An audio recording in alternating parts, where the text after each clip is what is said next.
नमो नमः। अहं निशास्मि। रमेश्वरलता संस्कृतमहाविद्यालयतः। अद्य अहं साहित्यदर्पणस्य षष्ठपरिच्छेदविषये पाठयिष्यामि। साहित्यदर्पण आचार्यविश्वनाथेन विरचितः वर्तते।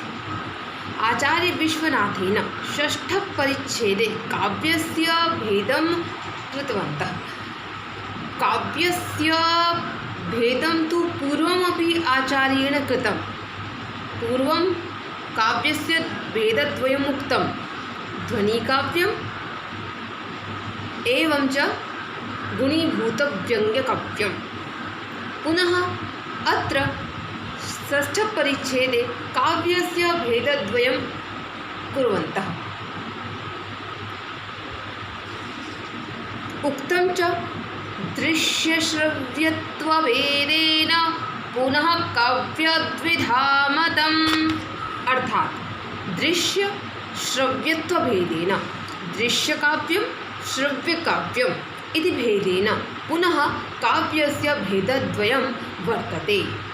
पुनः प्रश्नम् उदेति, किं च दृश्यं?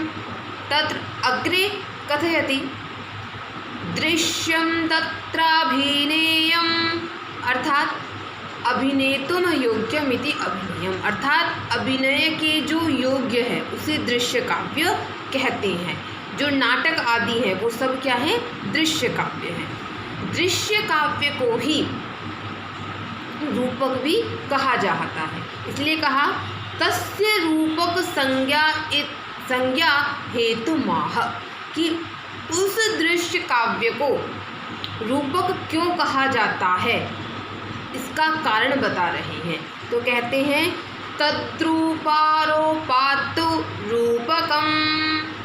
तद्रूपः, तद अर्थात दृश्यम काव्यम नटे रामादि स्वरूपारोपात् रूपकमिति उच्यते। अर्थात तद्रूपम आरोपात्, तद अर्थात नाटक जो वास्तविक राम इत्यादि हैं उनके रूप का अपने ऊपर जो नट आरोप कर लेते हैं उसको रूपक कहा जाता है। तो यहाँ हुआ दृश्य काव्य, और दृश्य काव्य का लक्षण दे दिया दृश्यम तत्राभिनेयम, और दृश्य को ही रूपक भी कहा जाता है तो उसका ही बता दिया तद्रूपारोपात्तु रूपकम। इसके बाद आता है, पूछते हैं को असौ अभिनय इत्याह। अब अभिनय का लक्षण करते हैं कि अभिनय किसे कहते हैं। तो कहते हैं भवेदभिनयोवस्था अनुकारः सह चतुर्विधः आंगिको वाचिकश्चैव आहार्यः सात्विकस्तथा। अर्थात अभिनयः अवस्थानुकारः, अवस्था अनुकारः अभिनयः भवेत्। अवस्था का अनुकरण करना ही अभिनय कहलाता है। सह चतुर्विधः, वह जो अभिनय है वह अभिनय 4 प्रकार का होता है। कौन कौन सा? आंगिक अभिनय, वाचिक अभिनय, आहार्य अभिनय और सात्विक अभिनय। नटे रामा युधिष्ठिर आदि अवस्था अनुकरणमेव अभिनयः। सह चतुर्विध आंगिको अभिनयः, वाचिक अभिनयः, आहार्य अभिनयः, सात्विकः अभिनयः। तत्र आंगिकः कः? तदा अंगेन निवृत्तः आंगिकः, अर्थात यह अभिनय अंगेन भवति। अंग के संचालन के द्वारा जो अभिनय किया जाता है उसको कहा जाता है आंगिक। ठीक है। उसके बाद है वाचिक, वचसा निवृत्तः वाचिकः, वचसा निर्वृत्तः वाचिक, अर्थात जो वाणी के द्वारा बोलकर जिसका अभिनय किया जाता है उसको कहा जाता है वाचिक।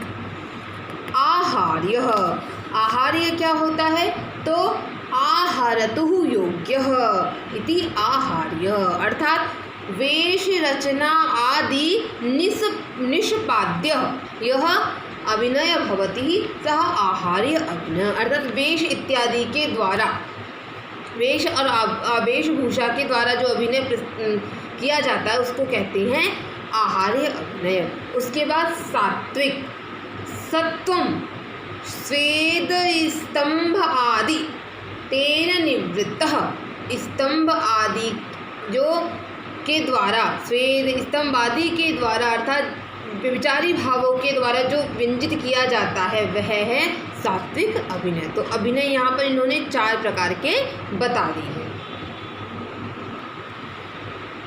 अग्रे पुनः रूपकस्य लक्षणं प्रदर्शयित्वा तदनन्तरं रूपकस्य भेदान विषये आचार्येण चर्चा कृतम्।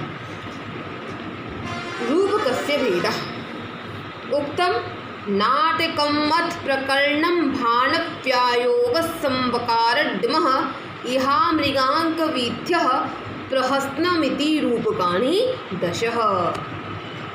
उक्तम रूपकाणि 10, जो ये रूपक हैं वो 10 होते हैं। 10 रूपकः तदा किं किं नाटकं प्रकरणं भाण व्यायोग समवकारः डिमः इहामृग अंक वीथि प्रहसनम् इति 10 रूपकाणि सन्ति। तदनन्तरम् उपरूपकस्य भेदः अपि आचार्येण उक्तः। किं च ते तदुक्तं नाटिका त्रोटकं गोष्ठी सट्टकं नाट्यरासकं प्रस्थानोल्लाप्य काव्यानि प्रेङ्खणं रासकं तथा संलापकं श्रीगदितं शिल्पकं च विलासिका दुर्मल्लिका प्रकरणी हल्ली शोभणकेति च 18 प्राहुरुपरूपकाणि मनीषिणः विना विशेषं सर्वेषां लक्ष्मणाटकवन्मतम्। अर्थात जो ये उपरूपक हैं, कहा कि 18 प्राहु उपरूपकाणि मनीषिणः। मनीषिणः 18 रूपकाणि प्राहु। मनीषियों ने 18 रूपक बताए हैं। कौन कौन से? नाटिका, त्रोटक, गोष्ठी, सट्टक, नाट्यरासक, प्रस्थान, उल्लाप्य, प्रेंखण, रासक, संलापक, श्रीगदित, शिल्पक, विलासिका, दुर्मल्लिका, प्रकरणी, हल्लीश, भणिका।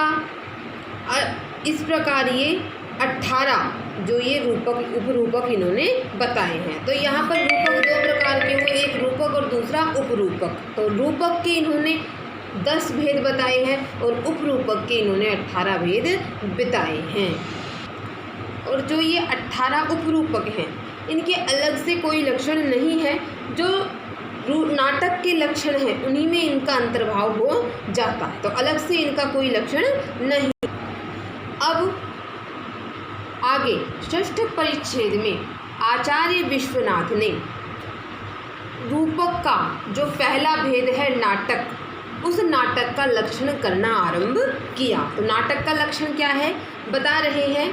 नाटिकं ख्यातवृत्तं स्यात् पंचसन्धिसमन्वितं विलासद्धैर्यादिगुणयुक्तं नानाविभूतिभिः सुखदुःखसमुद्भूति नानारसनिरन्तरं पञ्चाधिका 10 परा तत्राङ्कः परिकीर्तिता प्रख्यातवंशो राजर्षि धीरोदात्तः प्रतापवान् दिव्यो अथ दिव्यादिव्यो वा गुणवान्नायको मतः एकः एव भवेदङ्गी शृङ्गारो वीर एव वा अङ्गम् अन्यरसः सर्वे कार्यो निर्वहणद्भुतः 4 पञ्चवार्मुख्यः कार्यव्यापृतपूरुषः गोपुच्छाग्रसमग्रं तु बन्धनं तस्य कीर्तितम्।